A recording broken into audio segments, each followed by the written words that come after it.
Jacob Cole, 127wakeupchurch.org, Dallas, Texas.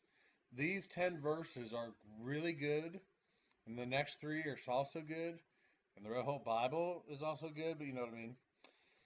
For talking to people who are in cults, they take up 2 things. They tell you that the Jesus Christ is not God, which I say Jesus is God and not God at the same time. Like God the Father gave Jesus the cheat codes, said, I need you, let's get this done.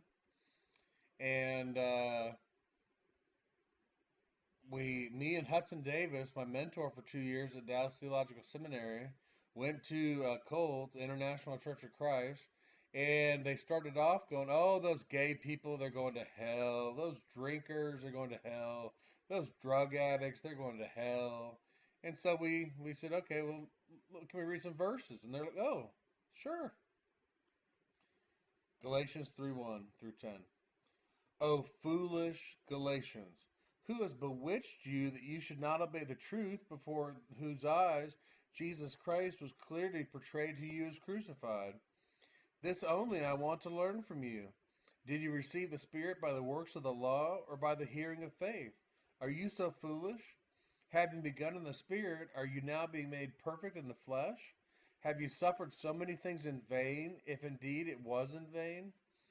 Therefore, he who supplies the Spirit to you and works miracles among you, does he do it by the works of the law or by the hearing of faith? Just as Abraham, quote, believed God, and it was accounted to him for righteousness, quote. Therefore, know that only those that are of faith are the sons of Abraham. And the Scripture, foreseeing that God would justify the Gentiles by faith, preached the gospel to Abraham beforehand, saying, in you all the nations shall be blessed.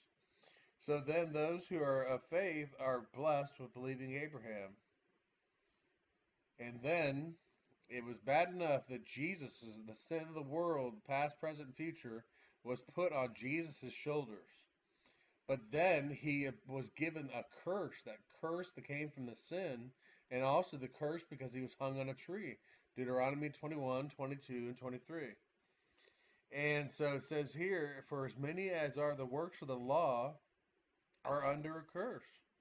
For it is written, cursed is everyone who does not continue in all things which are written in the book of the law to do them. No one can fulfill the law. Only Jesus did.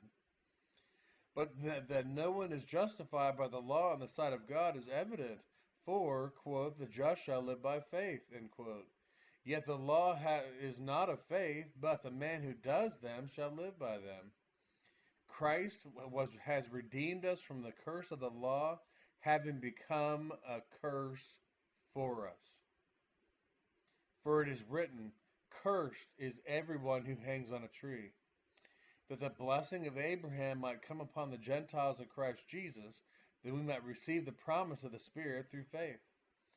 So Jesus became a curse for us, so that we wouldn't be cursed by trying to obey the law. What are we supposed to do? Listen and obey. There's no other way to be happy in Jesus than to listen and obey. Enough said.